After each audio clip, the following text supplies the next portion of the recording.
大家好，我是田园，今天给大家分享一个奶香小面包的做法。首先我们准备240克的高筋面粉，先加入3克酵母粉，再加入30克白糖，然后用筷子先把它们充分搅拌均匀。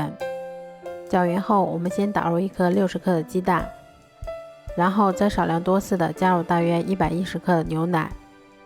接着我们用筷子先把它们搅拌成这种面絮状，然后再下手把它们揉成像这种偏软一些的光滑面团。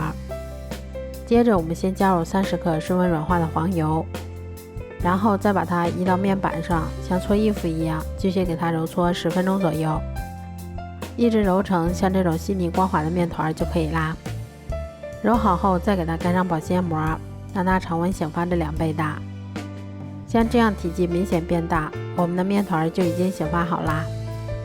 接着我们把它移到面板上，先给它揉一揉，排出里面的空气，然后再用手先把它搓成长条，再用刀把它们切成大小均匀的小剂子。我们取一个小剂子，先给它揉得细腻光滑一些，然后再把它轻轻地搓成像这种长条的形状。都做好后，把它们依次放到铺有硅油纸的烤盘里面，然后再给它盖上保鲜膜，让它2次醒发30分钟左右。醒好后，我们在表面先刷上一层牛奶或者鸡蛋液，然后再把它放到预热好的烤箱里面。烤箱中层上下火160度，烤25分钟左右就可以啦。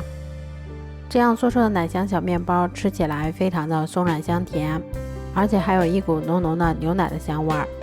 如果喜欢的话就试试吧。